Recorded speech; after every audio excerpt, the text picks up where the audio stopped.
Olá, meus queridos irmãos e amigos, estamos novamente aqui para produzirmos um vídeo com assuntos muito importantes sobre escatologia e hoje iremos falar sobre os eventos finais.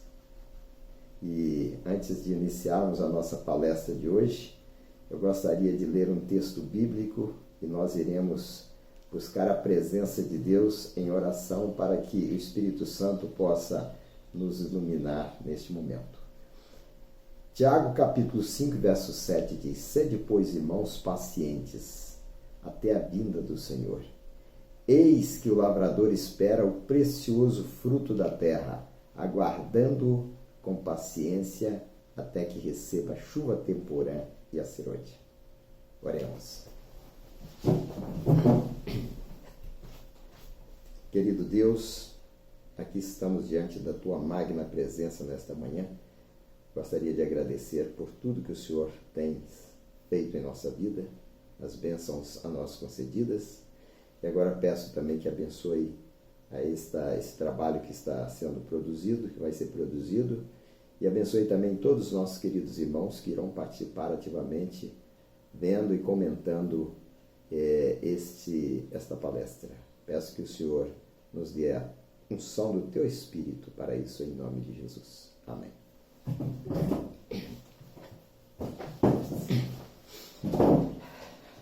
Queridos irmãos, eu gostaria também de fazer um pedido todo especial para vocês, que vocês, aqueles que não foram cadastrados ainda, que não se inscreveram no nosso canal, por favor, se inscreva e que também divulgue o trabalho que realizamos aqui, nossas palestras de profecia, de histórias, as palestras que nós temos ministrado aqui, né?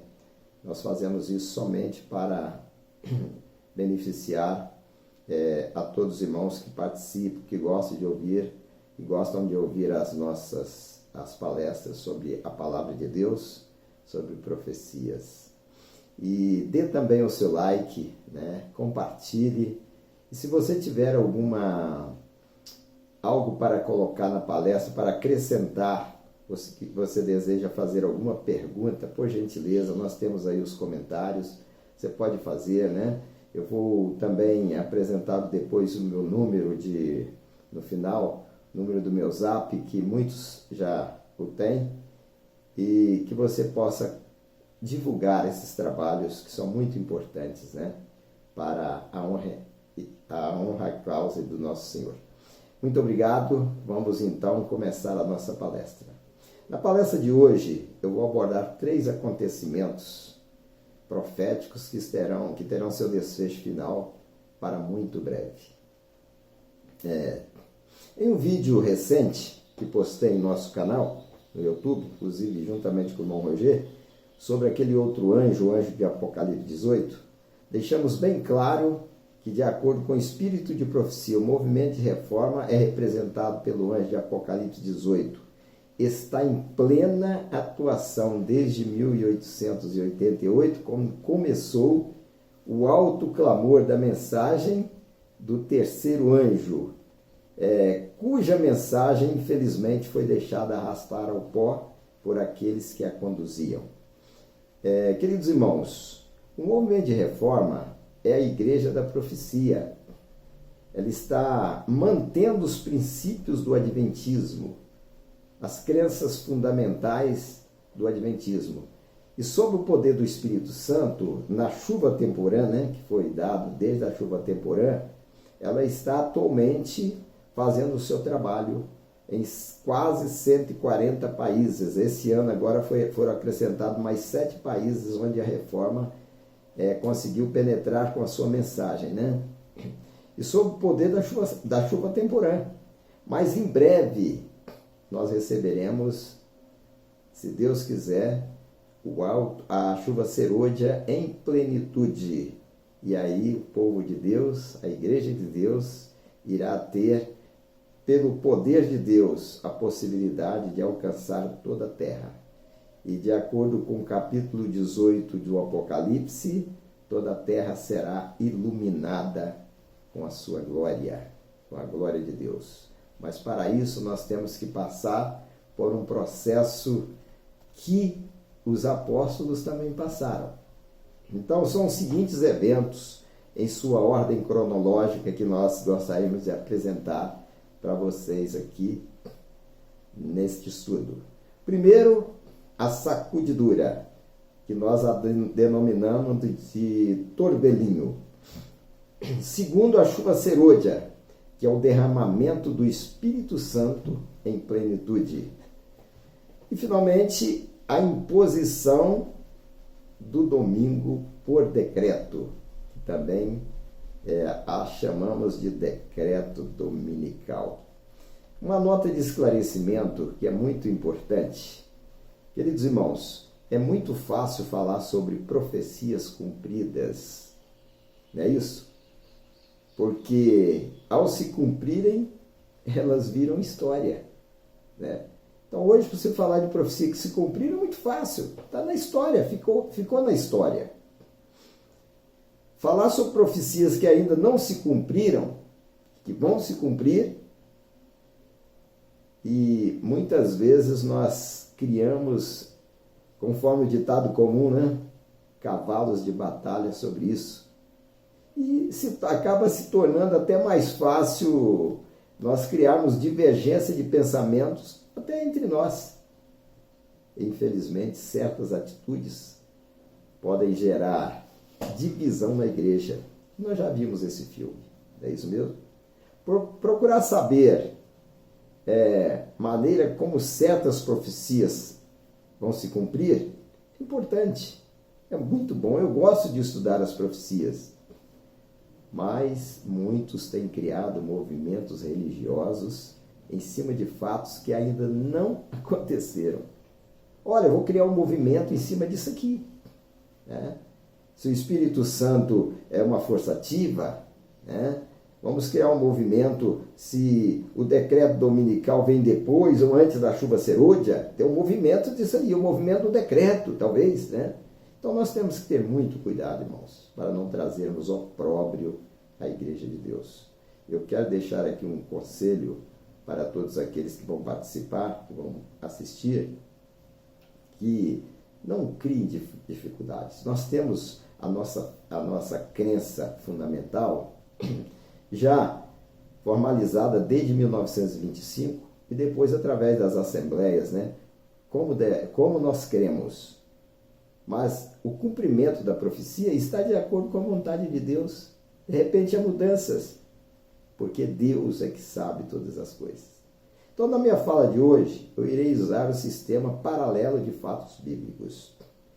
E também vou usar o espírito de profecia, né? Nós vamos analisar a lógica dos fatos, que esse é um ponto muito importante, né? Então, vamos começar sempre usando a Bíblia, colocando a ordem cronológica naquilo que vamos apresentar. O exemplo de Tiago. Olha bem como o apóstolo Tiago, ele falou na sua carta, na sua carta, no capítulo 5, verso 7. Até que receba a chuva temporã e serôdia. Foi o texto que nós lemos para a base de nossa oração. Olha, aqui nós encontramos dois eventos, chuva temporã e a chuva serôdia. A chuva temporã para a semeadura da semente, da palavra, e a chuva serôdia para a colheita das almas sinceras nos últimos dias. A chuva temporã ocorreu dentro de um contexto de tempo e circunstâncias. O que estava acontecendo na igreja cristã quando Jesus ainda estava com os discípulos, no período dos seus 3 anos e meio, que ele passou evangelizando, né? E pregando para os judeus. E um fato muito importante é que está em Lucas, capítulo 9, verso 46, que existia entre os discípulos desejo de supremacia. E nesse verso, eles disputavam poder, quem era o melhor, quem era o maior, perdão, entre os discípulos. Também encontramos em Marcos 10, verso 37, onde a mãe dos filhos de Zebedeu, né, ela se dirige a Jesus e faz um pedido especial, porque na mente dela, ela ainda não entendia que o reino de Deus não é deste mundo. Então, eles pensavam que Jesus iria subjugar o poder romano lá em Israel e estabelecer aqui um reino diferente, e Jesus seria o rei. Então ela disse: olha, eu gostaria de pedir ao Senhor que no teu reino, se eu colocasse esses dois meus filhos, um à direita e outro à esquerda. Então isso aí existia entre eles. Eles não estavam preparados para pregar o evangelho para a época atual, para encher a terra atual com a glória de Deus. Então ali tinha um espírito de supremacia. Se eles queriam ficar um à direita e o outro à esquerda, e os demais, né? Então, queridos irmãos, isso é um paralelo que eu gostaria de colocar aqui. Tinha ainda um outro grupo bem maior que queria tornar a Cristo como o rei de Israel. E no capítulo 6, versículos 53 a 55 do Evangelho de João, Jesus fez um discurso muito forte, dizendo que eles tinham que comer a sua carne e beber o seu sangue. E eles ficaram escandalizados com isso, porque eles não entendiam. Nos versos 66 e 69, um grupo grande de cerca de 70 pessoas, discípulos, abandona Jesus. E Jesus faz uma pergunta para os demais que permaneceram, que não saíram. Jesus pergunta a eles: vocês querem ir também? Vocês querem ir? Podem ir. E Pedro agora, como líder, ele responde pelo grupo. Ele cita uma frase muito importante: para onde iremos se só tu tens palavra de vida eterna? Para onde vamos?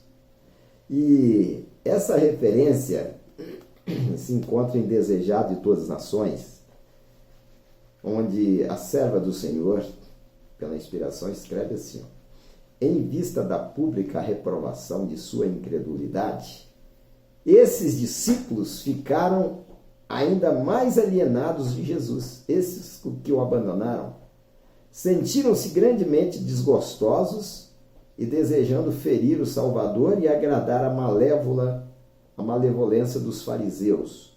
Voltaram-lhe as costas, deixando-o desdenhosamente.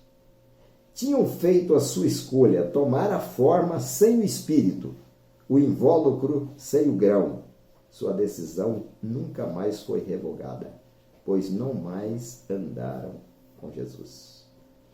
Queridos irmãos e amigos, os nossos ouvintes, Ellen White usou o termo mais apropriado para nomear esse torvelinho que foi a sacudidura na Igreja Apostólica antes da chuva temporã. Olha bem como esse texto está bem relacionado com aquilo que nós vamos falar aqui. É um paralelo perfeito. Na página 375 do Desejado de Todas as Nações, ela escreveu: em sua mão tem a pá, e limpará a sua eira, e recolherá no celeiro o seu trigo. Essa é uma referência do texto de Mateus 3, e verso 12, quando aconteceu a dissidência ali no tempo de Cristo. Este foi um dos períodos de expurgação pelas palavras da verdade. Estava a palha sendo separada do trigo. Vocês sabem como nós chamamos esse processo? Esse processo é chamado de peneiramento ou de sacudidura. É como se fosse um torvelinho na época de Cristo, preparando a igreja para que ela pudesse ser revestida do poder do Espírito Santo em plenitude na chuva temporã. Agora, eu fiz algumas perguntas e gostaria de respondê-la no processo de perguntas e respostas. Sem a devida conversão, os discípulos estariam preparados para abalar o mundo daquela época com a pregação do Evangelho? Será que estariam? A resposta é absolutamente não. Agora outra pergunta. Houve torvelinho ou sacudidura entre os discípulos antes da chuva temporã? Sem dúvida, sim. Antes de Jesus subir ao céu, ele agora orienta os 12 para irem para o cenáculo e se uniram com os demais, em vários aspectos para receber o poder do Espírito Santo em plenitude e assim dar sequência ao trabalho do Evangelho. Olha que fato importante. Em Atos capítulo 1, verso 14, diz que eles foram. Jesus subiu ao céu, e os discípulos receberam a presença de Jesus, soprou sobre eles o poder do Espírito Santo, e eles foram para o cenáculo, uma sala ao lado do templo, próximo ao templo. E no capítulo 1, verso 14 de Atos, diz que todos estes, eles perseveravam unanimemente em oração e súplicas com as mulheres e também Maria, mãe de Jesus, que estava com eles, e com os seus irmãos. Queridos irmãos, nós precisamos passar por um processo de unificação para recebermos o poder do Espírito Santo em plenitude. Nós vamos usar aqui um fato paralelo muito importante e fazer aqui uma pergunta pertinente. Os apóstolos foram perseguidos antes ou depois do Pentecostes, ou a chuva temporã? Eles passaram por um processo de perseguição antes ou depois? Vamos ver nas respostas, Em Atos capítulo 1, verso 5, diz que só existia cerca de 120 discípulos e nenhuma perseguição aconteceu. Sabeis por quê? Porque eles não estavam incomodando, eles estavam tranquilos, como nós hoje. Será que nós estamos incomodando alguém hoje com a pregação da terceira mensagem angélica? Será que estamos fazendo esse trabalho que será feito com poder na chuva serôdia? Em Atos capítulo 2, não vou ler os textos todos para não tomar tempo, os apóstolos recebem o poder do Espírito Santo, se uniram e estavam preparados para iluminar o mundo da época com o Evangelho, com a pregação do Evangelho.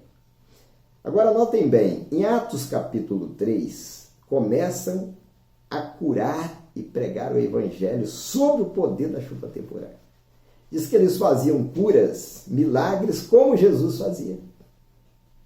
E ressuscitavam, chegaram até ressuscitar.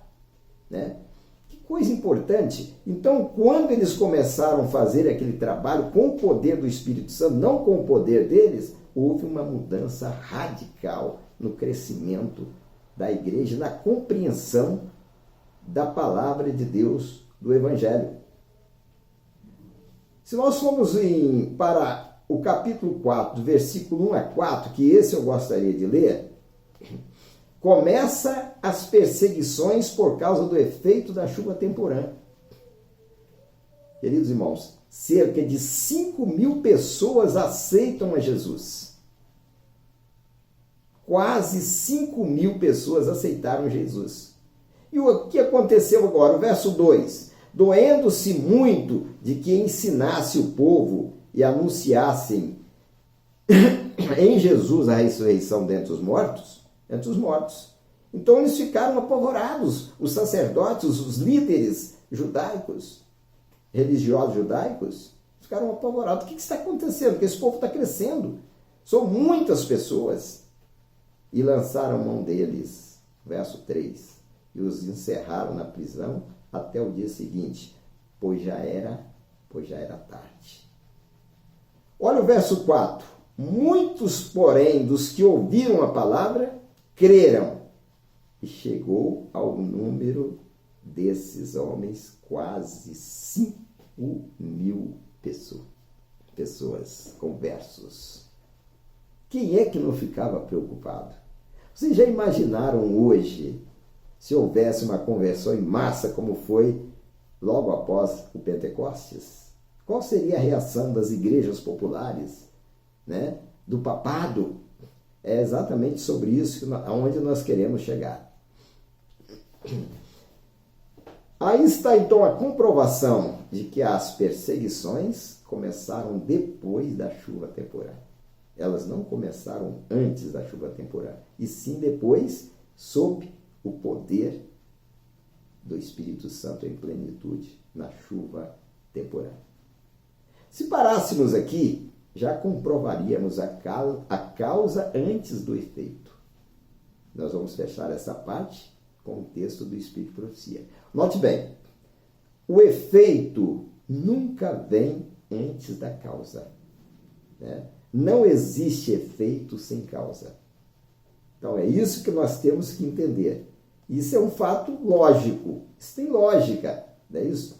No grande conflito, na página 343, a obra de Deus na terra apresenta séculos após séculos uma surpreendente semelhança.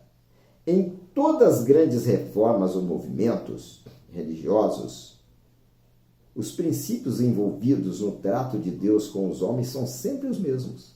Não tem diferença. Os movimentos importantes do presente, de hoje, têm o seu paralelo no passado.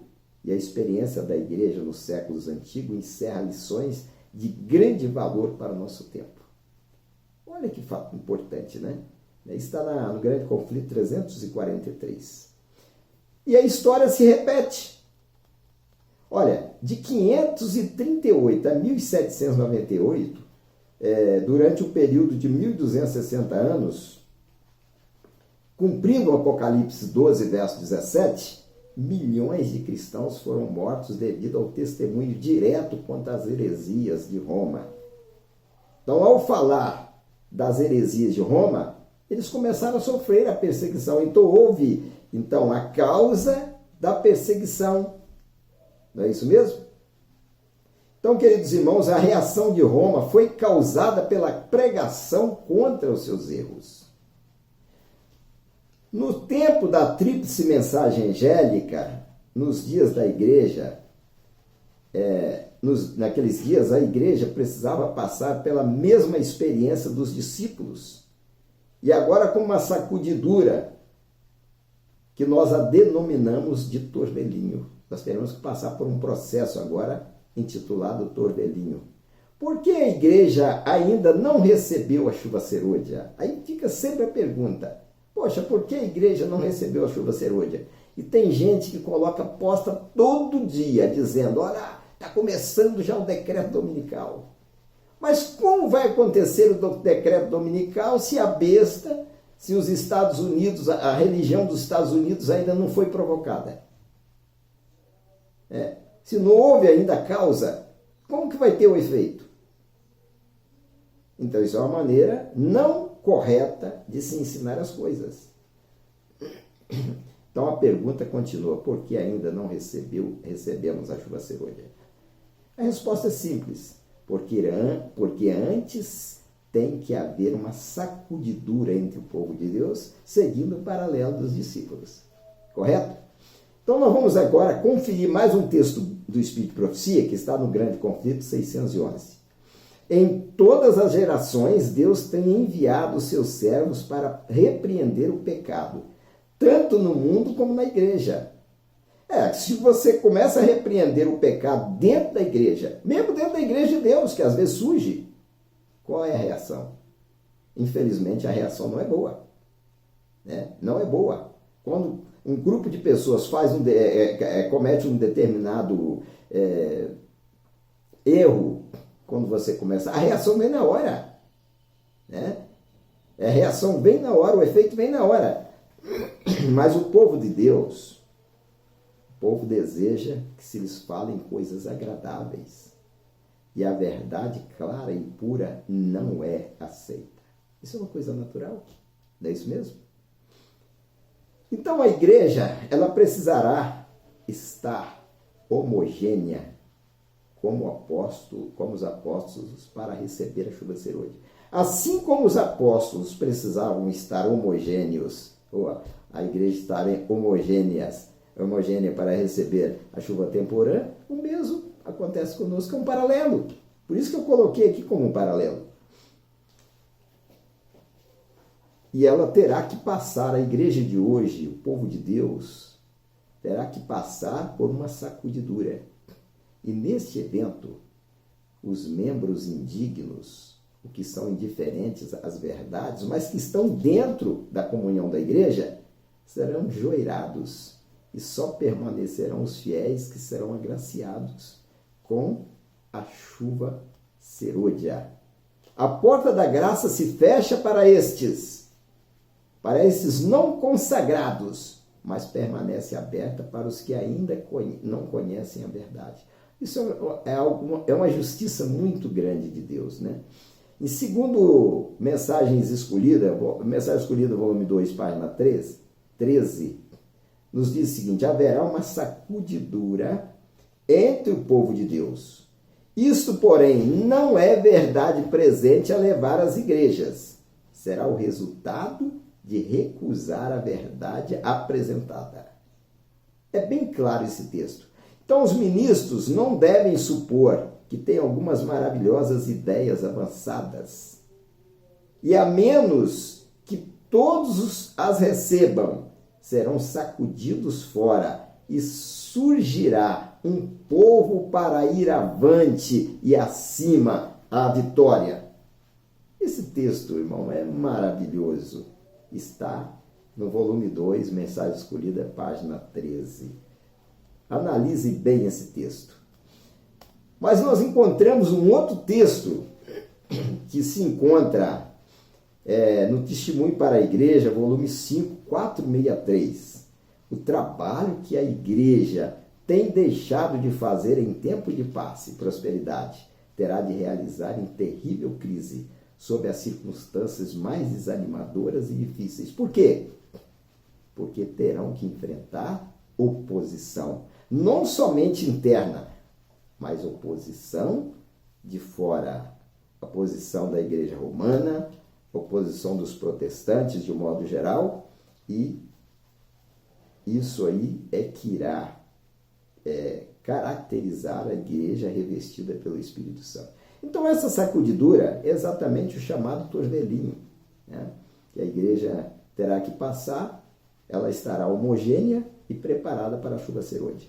Ainda na página 611 do Grande Conflitos, diz assim: antes de os juízos finais de Deus caírem sobre a terra, haverá entre o povo do Senhor tal avivamento da primitiva piedade como não fora testemunhada desde os tempos apostólicos. Olha, o Espírito e o poder de Deus serão derramados sobre os filhos.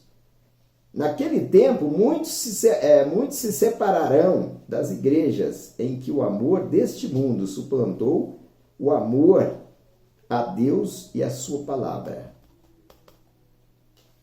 E, complementando ainda esse assunto, no terceiro volume, Testemunho Seleto Mundial 333, diz: o tempo dos juízos destruidores da parte de Deus é o tempo de misericórdia para aqueles que agora não têm oportunidade de aprender o que é a verdade.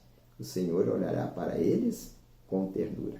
Então, a porta da graça se fecha primeiramente para a igreja. Quem não for agraciado com a chuva serôdia, infelizmente, o seu caso está decidido para a perdição. Mas aqueles que receberem o poder do Espírito Santo na chuva serôdia, eles estarão selados. Estará garantida a sua salvação, né? É o selamento, é a fixação do selo concretizado na chuva serôdia. Então a porta da graça se fecha para a igreja, ao passo que permanece aberta para os que não conhecem a verdade. Essa é a maior justiça que Deus faz com a humanidade. Então todos aqueles fiéis que receberem a chuva serôdia enfrentarão provas severas e até a morte. Mas já estão selados e não pecam mais, né? A ideia de que na chuva serôdia muitas pessoas serão tentadas e cairão, isso não tem procedimento, não existe. Então, a finalização da pregação da verdade para os nossos dias é um paralelo dos dias dos apóstolos, antes e depois da chuva temporal.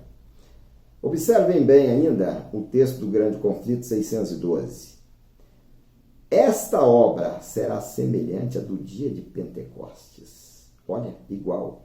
Assim como a chuva temporã foi dada no derramamento do Espírito Santo no início do Evangelho, para efetuar a germinação da preciosa semente, a chuva serôdia será dada em seu final para o amadurecimento da seara.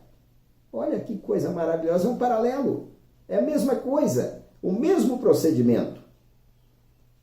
E existe a lógica e também a razão daquilo que estamos falando aqui nesta palestra, neste vídeo. Então, um pensamento aqui meu, que eu coloquei aqui, que os irmãos podem analisar. Os apóstolos e discípulos só sofreram perseguição quando começaram a pregar o Evangelho sob o poder do Espírito Santo na chuva temporã. Até chegar o ponto da morte de Estevão. E a igreja agora se dispersa para pregar o Evangelho de Cristo em muitos lugares. E assim também acontecerá na chuva serôdia.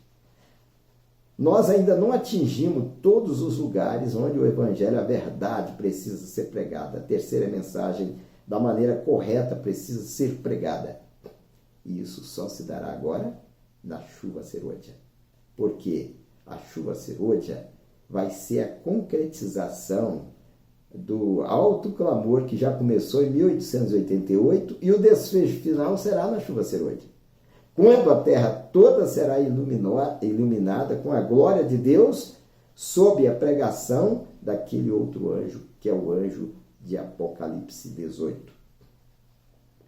Quando as igrejas, a segunda parte da queda de Babilônia, começar a acontecer, vai haver uma fúria muito grande. E aí sim, começa a se preparar as perseguição contra o povo de Deus. Por que ainda não aconteceu, então, o decreto dominical? Hoje nós temos leis dominicais. Por exemplo, quem mora em estados católicos já sobrevivem com leis dominicais. Mas eles não podem ditar leis, decretos, porque cada cidade, cada município tem tem a sua lei orgânica. Por exemplo, eu sou do Espírito Santo, eu sou de Linhares, da cidade de Linhares. Lá nenhum comércio abre mais ao domingo. Mas é porque é decreto? Não, não é decreto. São leis. Em Santa Catarina é a mesma coisa. No Rio Grande do Sul. Então, em muitos estados do Brasil já existem leis dominicais. Nós não podemos confundir leis dominicais com decreto dominical. As leis dominicais, elas podem ser dadas pelas leis orgânicas de cada município. Mas o decreto virá dos Estados Unidos juntamente com a besta de Apocalipse 13. Então, por que ainda não aconteceu o decreto dominical? Porque a igreja não está incomodando a besta e a sua imagem, que é o protestantismo apostatado. E como os apóstolos incomodaram os sacerdotes, a chuva temporã. Então, não tem decreto enquanto isso não acontecer. Isso é óbvio, isso é lógico. Nós temos que entender a lógica. E na página 617 do livro O Grande Conflito, a serva do Senhor diz: as profecias que se cumpriram no derramamento da chuva temporã, no início do Evangelho, devem novamente cumprir-se na chuva serôdia, no final do mesmo. Esse é um paralelo muito importante, mas nós precisamos usar os paralelos nos estudos que fazemos, porque são as comparações. E a mesma coisa vai acontecer. E aí se encaixa perfeitamente as seguintes profecias. Olha, que eu já falei no início. O torvelinho, que é a sacudidura, a chuva serôdia ou a pregação com o poder do Espírito Santo em plenitude, e as perseguições com o decreto dominical. Então, esse será geral para todo mundo, né? Para todos os continentes. Queridos irmãos, eu gostaria de concluir aqui, eu não gosto de fazer um vídeo muito grande, mas gostaria de concluir aqui com o fechamento dessa palestra. E gostaria que vocês comentassem o texto que está escrito no Grande Conflito 613. Então, antes de ler esse texto, eu gostaria de dizer para vocês que não haverá decreto dominical nem mártires entre o povo de Deus sem o efeito da chuva serôdia. É óbvio, é lógico. Qual é o evento que vai acontecer na Igreja de Deus que culminará com o decreto dominical? Prestem atenção no que eu vou ler. Eu vou ler o texto comentando. Grande Conflito 613. O poder que acompanha a mensagem. Qual? O poder. Poder do Espírito Santo acompanhando a mensagem. Apenas enfurecerá os que a ela se opõem. Então vão enfurecer aquelas pessoas que se opõem a ela. Porque está sendo usado o poder de Deus, do Espírito Santo. O clero, que é os que estão ligados ali no Vaticano, empregará esforços quase sobre-humanos para excluir a luz. Qual luz? A luz da mensagem do terceiro anjo. Por que eles vão tentar excluir a luz? Receosos de que ilumine os seus rebanhos. Olha, o rebanho está sendo iluminado. Eu falei com vocês que na época dos sacerdotes lá em Jerusalém, eles ficaram preocupados, porque muitas pessoas estavam deixando a igreja judaica para tomar posição ao lado do cristianismo, porque todos os meios ao seu alcance,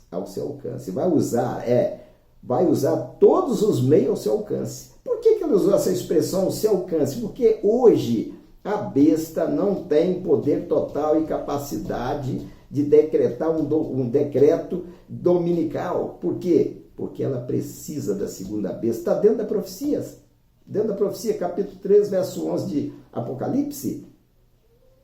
É a segunda besta. Porque aquela besta que recebera a ferida mortal em 1798, ela ainda não recuperou totalmente o seu poder. E hoje ela precisa do poder civil. Esforçar-se-á por evitar todo o estudo desses assuntos vitais. Não, nós temos que fazer esse povo parar. Então, o que ela vai fazer? Não tendo força total para dirimir sobre esse assunto e paralisar aqueles que estarão pregando sobre o poder do Espírito Santo, o que diz? A igreja apelará para o braço forte do poder civil. Qual é o braço forte do poder civil? Então, nesta obra, unir-se-ão católicos e protestantes ao cumprimento do capítulo 13, verso 11 de Apocalipse.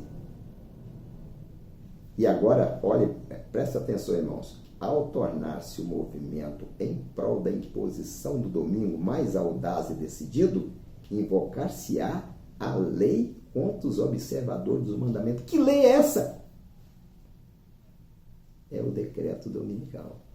Então, primeiro vem a chuva serôdia, incita a ira, não somente da igreja romana, mas também a ira dos protestantes. Você quer fazer um teste? Começa a pregar essa verdade com poder lá dentro de algum lugar das igrejas protestantes, vocês vão ver a reação imediata. É isso? E nós estamos chegando lá. Porque, pelos acontecimentos que estamos vendo, tudo está encaminhando para o desfecho final, que nós estamos falando aqui. Agora, um fato importante, irmãos, lá no livro Maranata, Meditações Matinais, na página 197, do ano de 77, na página 197, a irmã White diz que vai haver mártires no decreto dominical. Mas esses mártires que vão haver no decreto, vai ter no decreto dominical, estarão selados, já estão selados. Eles não terão medo de morrer por aqui. Lógico que muitos vão sentir medo, né? Muitos vão sentir medo, mas não abandonarão a fé. Mas o medo por quê? Porque eles ainda são mortais, né? São mortais. Eles têm ainda medo, mas estão revestidos do poder de Deus. E haverá mártires, muitos mártires, muitas pessoas serão mortas porque estará decreto decretado, né, prisões e tudo. Então a mensagem do segundo anjo, ela incomodou os protestantes quando estava sendo dado lá por Carlos Fides? Ou não? O que você acha? Olha que texto importante que está no Primeiros Escritos 278 e 279. Esta mensagem se encerrará, olha, a mensagem do terceiro anjo, né? Esta mensagem se encerrará com poder e força muito maiores do que o alto clamor da meia-noite, o clamor da meia-noite, perdão. Servos de Deus, dotados de poder do alto, com o rosto iluminado e resplandecendo com a santa consagração, saíram para proclamar a mensagem que provinha do céu. Irmãos, na mensagem do segundo anjo, com o clamor da meia-noite, eles conseguiram ajuntar um grupo que estavam esperando Jesus para o dia 22 de outubro de 1844, de aproximadamente 50 mil. Mas não estavam preparados. Aí veio o quê? O desapontamento. O desapontamento foi como se fosse uma sacudidura. E os irmãos sabem muito bem que apenas 11 permaneceram fiéis. E de lá para cá a igreja cresceu. A igreja passou por vários processos, né? Em 1888, cumpriu-se a profecia de Apocalipse 18, começou o cumprimento da profecia de Apocalipse 18, o anjo de Apocalipse começou o seu trabalho, Apocalipse 18, né, o outro anjo, que está até hoje fazendo o seu trabalho. Né? E agora, no Apocalipse, completando esse texto, diz assim: vi por toda parte uma multidão de vozes a dizer, aqui está a paciência dos santos, aqui estão os que guardam os mandamentos de Deus e a fé de Jesus. Então observe, irmãos, que essa multidão de vozes a dizer são as vozes de quem receberão a mensagem de Deus. Olha que coisa maravilhosa, a gente não sabia disso. Então, entre os protestantes dominguistas, né, até mesmo os pentecostais, pessoas honestas de todas as igrejas e também do catolicismo, eles vão dizer, gente, por que a gente não entendia essas coisas? Né? Mas entenderam com o poder de Deus manifestado através do Espírito Santo na vida dos cristãos, dos fiéis e todos aqueles que fizeram a vontade de Deus. Então, queridos irmãos, nós precisamos, nesses últimos dias, mais do que nunca, nos preparar para que não venhamos a ser joeirados, ou seja, que nós precisamos estar preparados para permanecermos dentro da peneira e não sermos jogados para fora. E assim preparados, receberemos o poder do Espírito Santo de Deus em plenitude e partiremos para a pregação do alto clamor da mensagem do terceiro anjo, né, em breve, né, nas mãos daquele outro anjo que é a igreja de Deus que vive hoje. E não se preocupe, porque a causa, esse trabalho sendo realizado com poder, vai suscitar a ira dos nossos inimigos, dos nossos opositores. E o que vai acontecer? Decreto dominical.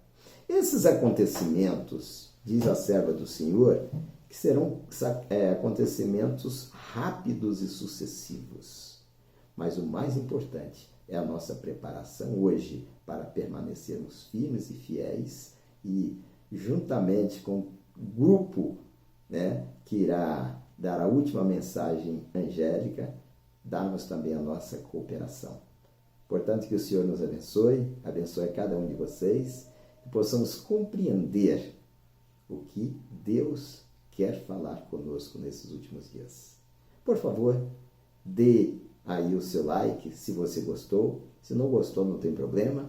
E se você quiser fazer algum comentário, por gentileza, fique à vontade. Se você quiser fazer alguma pergunta, o meu WhatsApp é 61 99901 4200. Eu não sei tudo, ninguém sabe tudo, mas nós podemos estudar juntos para compreender os eventos finais, aquilo que Deus tem para nós nos últimos dias.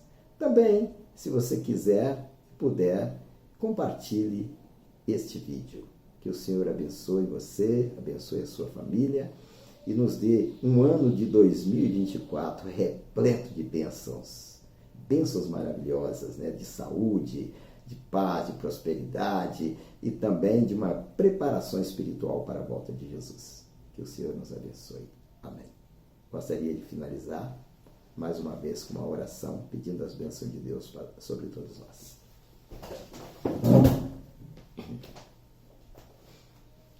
Muito obrigado, Senhor, por esses momentos maravilhosos que passamos diante da Tua presença aqui. E também abençoe a Tua palavra que irá ao ar. Que todos aqueles que ouvirem, Senhor, que o Teu Espírito Santo possa usá-los. E assim sendo, que possamos estar preparados para a breve volta de Jesus. Muito obrigado, Senhor. Que o Senhor nos abençoe e abençoe todos os nossos ouvintes em nome de Jesus. Amém.